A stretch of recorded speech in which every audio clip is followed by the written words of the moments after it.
गरीबी हमारे विकास में बाधा नहीं बन सकती है मान्यवर। आज हम लोग संत भी हैं तो हम कौन से बड़े अमीर घर के हैं, हम लोग भी गरीबों के घर से आए हैं मान्यवर। सोचिए, ये मत सोचिए कि पुलक सागर किसी राजा का बेटा था, पुलक सागर कोई बहुत करोड़पतियों का बच्चा था, बहुत साधन थे, कुछ नहीं था मेरे भाई, ध्यान रखना। लेकिन आज यदि मैं इस ऊंचाई तक पहुंचा हूं, हकीकत में कहता हूं अपनी लगन और अपने टैलेंट की वजह से मैं आपके बीच में बोल रहा हूं मान्यवर। मैंने कभी नहीं सोचा कि गरीबी मेरी बाधा बनेगी, अमीरी से ही जीवन अमीर होता है, ये सोच निकाल दो बच्चों की। दुनिया में ध्यान रखना, एक ही बात याद रखना, मैं तो इतना ध्यान रखता हूं कि लक्ष्मी जहां, सरस्वती जहां जहां जाती है, लक्ष्मी चरणों में शीश झुकाया करती है। ध्यान रखिए, जीवन में कुछ ना कुछ योग्यता हमारे होना बहुत जरूरी है। डॉक्टर रघुवंश राय सहाय क्या था, दोनों हाथ नहीं थे उनके, इतने बड़े लेखक बन गए। सोचना है, आज जहां हम बोल रहे हैं, प्रवचन कर रहे हैं, जो बिजली दिख रही है, अल्वा एडिसन को जानते हो, थॉमस अल्वा एडिसन, 16 साल जिसने मेहनत की है इस बिजली को बनाने में। ध्यान रखिए, उसके दिमाग में आया कि जो दिया जल रहा है, ये रोशनी यदि किसी कांच में बंद कर दी जाए तो शायद बहुत भला होगा इस देश का। 16 साल मेहनत की, 15 साल उसकी पत्नी खींच गई उससे कि पागल हो गया तू, न खाने की सुध न पीने की सुध, दीवानों की तरह लगा हुआ है। उसने नहीं सोचा कि बहुत पैसे वाली नौकरी मिल जाए, उसने नहीं सोचा कि कलेक्टर बन जाऊं, कमिश्नर, वो भी सोच सकता था, वो भी बच्चा था कि मैं कमिश्नर बनूं, कलेक्टर बनूं। उसने नहीं सोचा कि मैं राष्ट्रपति बन जाऊं। उसने कहा नहीं, कुछ करना चाहिए जीवन में। और उस आदमी ने 16 साल में 10,000 बार असफल हुआ है वो आदमी। ध्यान रखना, एक बार नहीं, 2 बार नहीं, लगा रहा। पत्नी खींच गई ऐसे पति से जिसे दाम्पत्य सुखी प्राप्त नहीं हुआ। उसने कहा तू शांत रह, मुझे अपना काम करने दे। 16वें साल में उस व्यक्ति ने इस बिजली को, इस ऊर्जा को एक कांच के लट्टू में, कांच के बल्ब में पैक करके दे दिया। आज सारा हिंदुस्तान उसकी रोशनी में नहा रहा है मेरे भाई। सारे हिंदुस्तान के लोग उस लाइट का उपयोग कर, ये वो लोग हैं जो जीवन में कुछ कर, इनने पैसा नहीं कमाया, इनने रुपया नहीं कमाया, ये नहीं भागे कुछ बनने के लिए, इन्होंने कुछ करने की होड़ अपने जीवन में पैदा कर ली। आप भी बहुत कुछ कर सकते हैं, आपके बच्चे भी बहुत कुछ कर सकते हैं मान्यवर। केवल पढ़ाई से ही स्मार्ट कैरियर नहीं बनता है, स्मार्ट कार्य करो, स्मार्ट कैरियर अपने आप जीवन में बन जाया करता है मान्यवर।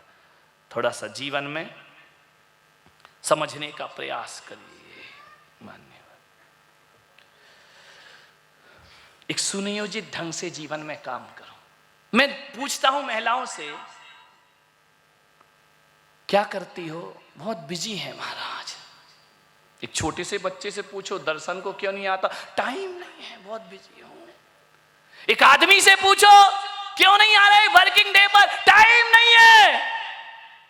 हकीकत में पूछना, टाइम नहीं है या हम व्यवस्थित नहीं है मान्यवर। ध्यान रखना, अरे तुम कहते हमारे पास टाइम नहीं है, मुझे 12 घंटे 24 घंटे जैसे लगते हैं, और तुम कहते हमारे पास टाइम नहीं है, वक्त नहीं है, समय नहीं है।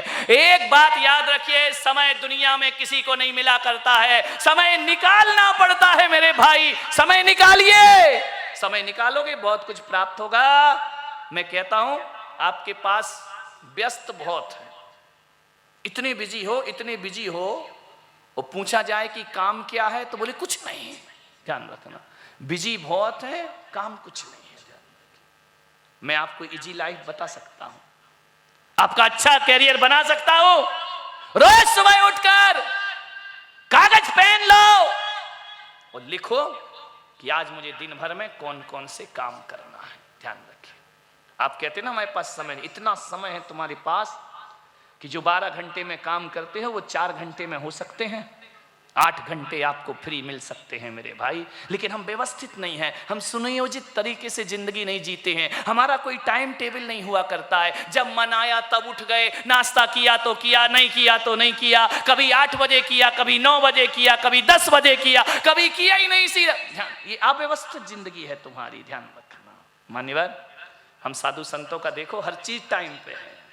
उठना टाइम पे, सामायिक टाइम पे, प्रतिक्रमण टाइम पे, प्रवचन टाइम पे, पढ़ाई लिखाई टाइम पे, इतना समय बचता है। मैं कहता हूं 2-4 काम में तुम पूरा दिन निकाल देते हो। मान्यवर, 25 काम कर सकते हो तुम लिस्ट बना के, 35 काम कर सकते हो तुम। एक लिस्ट बनाओ, आज मुझे कितने बजे क्या करना है, ध्यान रखिए। यदि आप बना लोगे ना, तो जो काम घंटों का है वो मिनटों में पूरा हो जाया करता है। मान्यवर, मिनट भी नहीं लगते। सुबह से उठ के कुछ बनाते हो अपनी जिंदगी का हिसाब किताब? मान्यवर, बनाइए। आप मंदिर क्यों नहीं आते? टाइम नहीं, टाइम तो बहुत है, अव्यवस्थित है, ध्यान रखिए। इतना टाइम मिलेगा।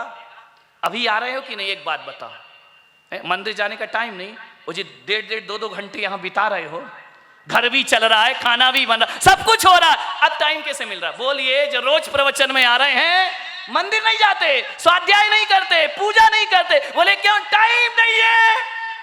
ये टाइम कहां से मिल गया? अब बोलो, 8 बजे आके बैठ जाते हो, 8:15 बजे, जाते जाते 11 बजते हैं या नहीं बजते हैं?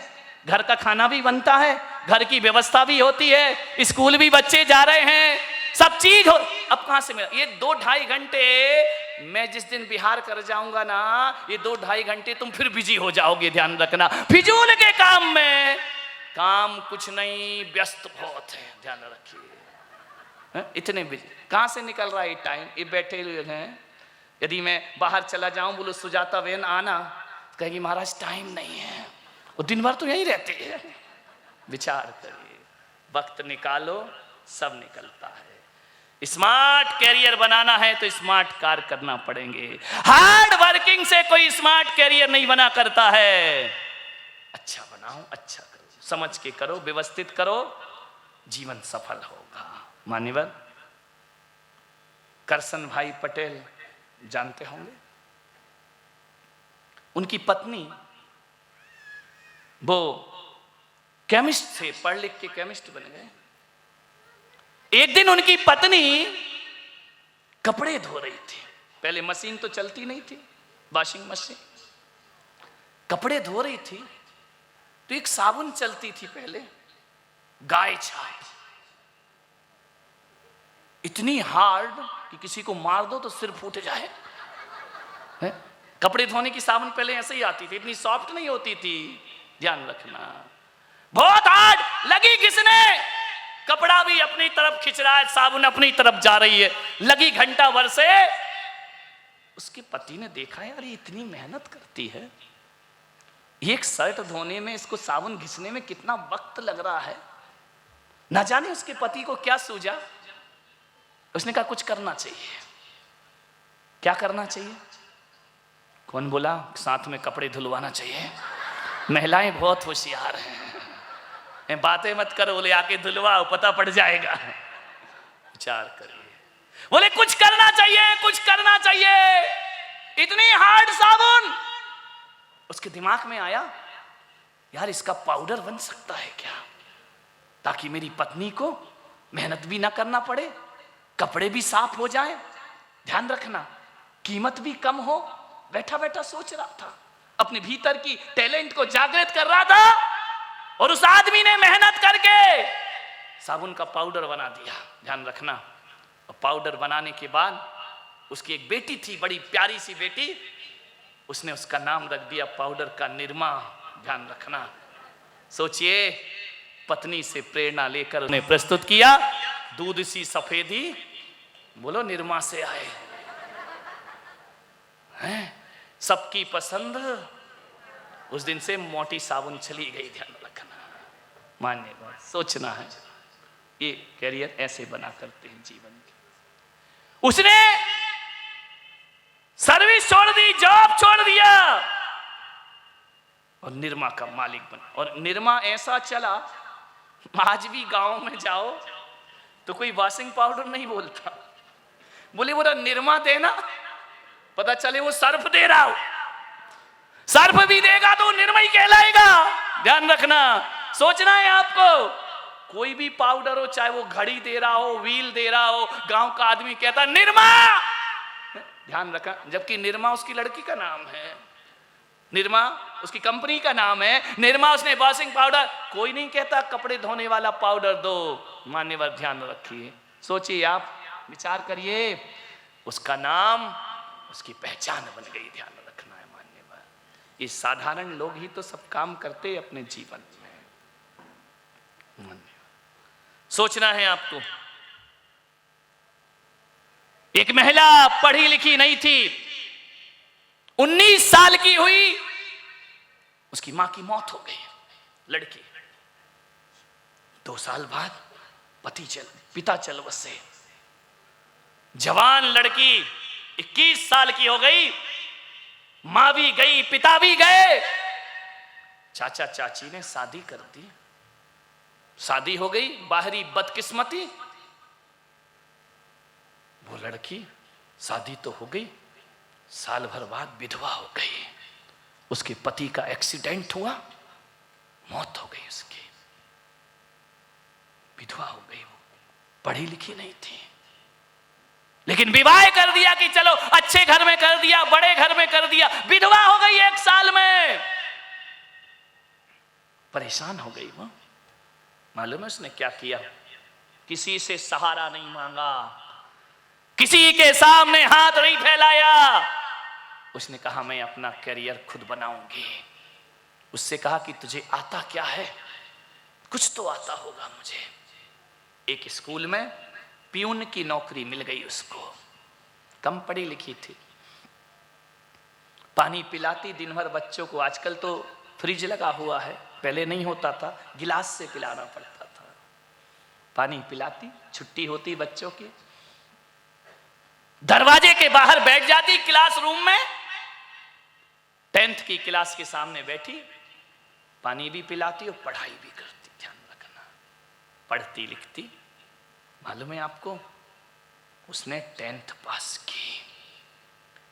क्लासरूम के बच्चे फेल हो गए, लेकिन वो फेल नहीं हुई। लगन थी कि मुझे कुछ करना है, रुचि पैदा की उसने, पढ़ाई में उसकी रुचि जग गई। उसने 12th पास किया उसी स्कूल से। धीरे धीरे वो उसने जो उसके प्यून की नौकरी थी, कॉलेज में ट्रांसफर कर, पानी पिलाने का काम कर रही है, ध्यान रखना। वहां जाकर के उसने बीए किया, ध्यान रखना। बस मेहनत कर करके बीए करके उसने अपने जीवन में, मालूम है विश्वास नहीं होगा, पीएचडी कर ली। और एक दिन जिस स्कूल में वो पानी पिलाती थी, वहीं प्रोफेसर बन करके खड़ी हो जाया करती है। ध्यान रखिए, किसने सिखाया उसे, किसने दिया? हर आदमी के भीतर हुनर हुआ करता है। अरे कैरियर किस्मत से नहीं बना करता है, कैरियर बनाने का एक प्रोसेस हुआ करता है। मान्यवर ध्यान रखना, जिंदगी बनाने का। मान्यवर आपसे मैं एक ही कहूंगा, रोज सुबह उठकर गुड मॉर्निंग करते हो? मैं पुलक सागर कहता हूं, गुड मॉर्निंग से कुछ नहीं होता। बोल दिया गुड मॉर्निंग, थोड़े देर बाद बेलन भी चल रहा और चिमटा भी चल रहा है। अत श्री महाभारत प्रस्तुत करता गोदरेज। सास ने कहा यों, बहू ने कहा क्यों? अत श्री महाभारत। ध्यान रखिए मान्यवर, ये गुड मॉर्निंग होता है। मत बोलिए। जीवन को अच्छा बनाना है, सुखद बनाना है, कुछ पाना चाहते हो, ध्यान रखना, तुम्हें वो चाहिए जो तुम्हारे पास नहीं है। ध्यान रखना, बड़ी महत्वपूर्ण बात है। करियर को बनाना है, तुम्हें वो पाना है जो तुम्हारे पास नहीं है। आदमी उसी में तो लगा रहता है सुबह से शाम, जो है उसके पीछे तो कुछ सोचता ही नहीं है, जो नहीं है वो उसको चाहिए। तो एक बात इस पुलक सागर की मान के चलना कि तुम्हें वो चाहिए जो तुम्हारे पास नहीं है, तो वो काम करो जो तुमने आज तक किए नहीं है। ध्यान रखना, जो काम तुमने आज तक नहीं किए वो करो, वो मिलेगा जो आज तक तुमने पाया नहीं है जिंदगी में। गुड मॉर्निंग नहीं, ग्रेट मॉर्निंग बनाने का प्रयास करिए कि आज के दिन को मैं ग्रेट डे बनाने का प्रयास करूंगा, आज के दिन को मैं अच्छा दिन बनाने का प्रयास करूंगा। मान्यवर क्या है, नाम कमाना है, सब कुछ कमाना है, कमा सकते हो। कोई जरूरी नहीं कि आप सोचे कि इस उम्र में हम कुछ नहीं कर सकते। कीरों ने ज्योतिष सीखा, ग्रीक भाषा सीखी थी, बुढ़ापे में ध्यान रखिए आप भी सीख सकते हो, कर सकते हो जीवन में बहुत कुछ। अरे और तो और छोड़ो, क्या आदमी रहा होगा वो जैन समाज का जिसने कुछ नहीं किया, एक भजन लिख दिया, सारे हिंदुस्तान में चले जाओ, कुछ याद हो या ना हो जैनियों को, चाहे मंदिर में रहो चाहे बैंड वालों के पास जाओ, जब भी धुन बजती है कोई मंदिर जाता है, कुछ नहीं, कोई बहुत बड़ी बात नहीं है। हमारे समाज का एक राष्ट्रीय गीत बन गया है, तुमसे लागी लगन ले लो अपनी शरण पारस प्यारा, मैटो जी संकट। क्या किया उस आदमी ने? ये कोई फिल्मी एक पैरोडी पे बना है, फिल्मी गाना था, आज गुम हो गया। बाहरे महापारसनाथ का भजन, आज के भजन गाओ तो फिल्मी गीत याद आते हैं, और पहले का वो फिल्मी गीत गा दो तो तुमसे लागी लगन याद आ जाया करता है। जिसने फिल्मी गीत को चलन से बाहर कर दिया है, क्या किया उसने? एक भजन ही लिखा है पंकज ने, पंकज व्याकुल भया दर्शन बिन ये जिया लागे खारा, मैटो जी संकट। एक भजन ने उसे अमर कर दिया। मैं तो ये सोचता हूं ये उदक चंदन किसने लिखा है? ऑल इंडिया का अर्घ है, ये ध्यान रखना है। कहीं भी चले जाओ, मद्रास चले जाओ, कर्नाटक चले जाओ, हिंदी बोले या ना बोले, महाराज मिल गए तो उदक चंदन तंडुल, दो लाइनों ने अमर कर दिया उस आदमी को। क्या किसी भी भाषा का आदमी हो, उदक, और ध्यान रखना, कोई भगवान का, कोई महाराज का कोई पद आपको सूझ नहीं रहा, अर्घ चढ़ाना है तो ऐसा मल्टीपर्पज है, कहीं भी लगा दो, उदक चंदन तंडुल पुष्प। क्या लोग थे, दो दो लाइनें जिनको अमर करके चली गई जिंदगी में। कोई जरूरी नहीं है, कहने का मतलब इतना ही है मेरा, कोई जरूरी नहीं कि पढ़ लिख के दुनिया में नाम कमाया जा सकता है। मीराबाई जिन्हें साइन करना नहीं आते थे, कबीर इन्हें तो हस्ताक्षर करना भी नहीं आते थे, सूरदास जिसने कृष्ण को देखा ही नहीं था, जन्मांध थे, जन्म से अंधे। सोचो आप, ये अनपढ़ लोग। मीराबाई को कौन सी डिग्री मिली थी? किसी कॉलेज में गई थी पढ़ने के लिए? कहीं नहीं। सूरदास कौन से स्कूल में गए थे? कहीं नहीं गए मेरे भाई। लेकिन इन लोगों ने वो किया, इन अनपढ़ों पे जिन्हें हस्ताक्षर करना नहीं आते थे, सिग्नेचर करना नहीं आते थे, साइन करना नहीं आते थे, आज आप देखिए इन अनपढ़ों पर पढ़े लिखे पीएचडी कर रहे हैं। सोचिए, आप विचार करिए, अनपढ़ों पर पीएचडी हो रही है, उन पर लोग रिसर्च कर रहे हैं, शोध ग्रंथ लिख रहे हैं, इन लोगों पर जिनके पास कुछ नहीं था। ध्यान रखिए, दोहे लिखते गए कबीर दास। कौन से मजहब का और किस धर्म का आदमी है जिसको कबीर के दोहे नहीं आते हो मेरे भाई? ये अनपढ़ लोग आजकल हमारे स्कूलों में, किताबों में अपना हक जमाए बैठे हुए हैं, ध्यान रखना। और ये पढ़े लिखे नोट कमा के चले जाते हैं, कहां गए कहां आए, गुमनाम पैदा हुए, गुमनाम जिए और गुमनाम दुनिया से विदा हो गए। कुछ काम करके जाना दुनिया में आने वाले, कुछ काम करके जाना दुनिया में आने वाले, जाते हैं रोज लाखों बेकार खाने वाले। ध्यान रखिए, कैसा कैरियर बनाए, स्मार्ट कैरियर बनाना है। हर व्यक्ति के अंदर दो काम होते हैं, एक हार्ड वर्क होता है, एक स्मार्ट वर्क होता है। सफलताओं के लिए हार्ड वर्क में जिंदगी ना गमाओ,